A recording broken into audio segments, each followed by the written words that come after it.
of course, there's lots of different definitions, and my definition is innovation transforms the useful seeds of invention into solutions valued above every existing alternative.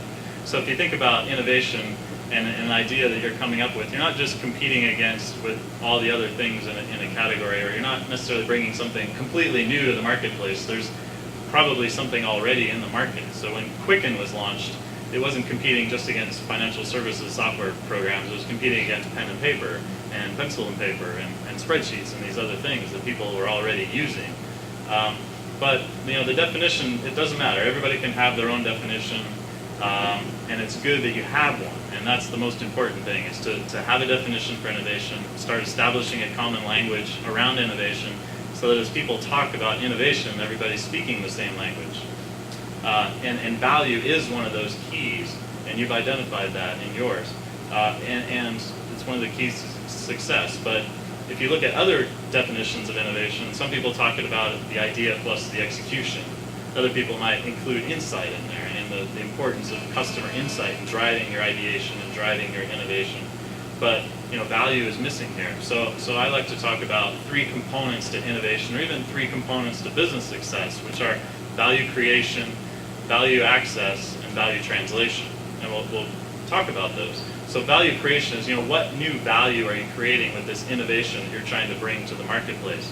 Is it making things more efficient, or is it making things more effective? Is it making things possible that weren't possible before?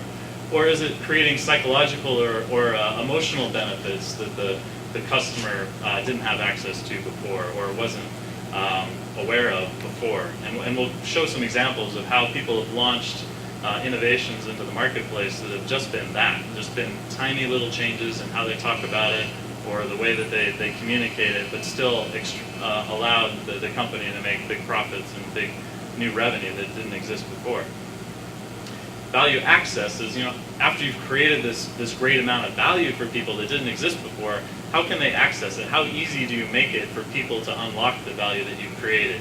How do you go about reducing the friction in doing business, not only with you, but also internally in delivering that value?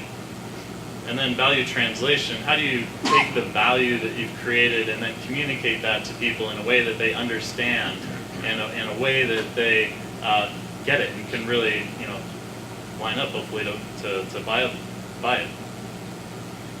And when we talk about value translation, there's kind of a continuum. If you look at your definitions of efficiency, evolutionary, and revolutionary, on the efficiency side, you may be able to just explain the innovation because it's tied to something they already know.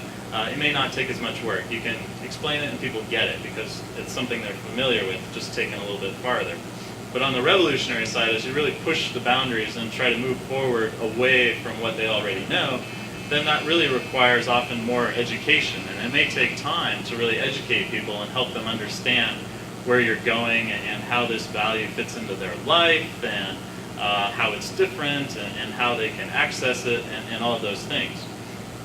So let's look at an example of value translation. So here is a launch statement for a product. Our most advanced technology in a magical and revolutionary device at an unbelievable price. Can anybody tell me what product that is the launch statement for?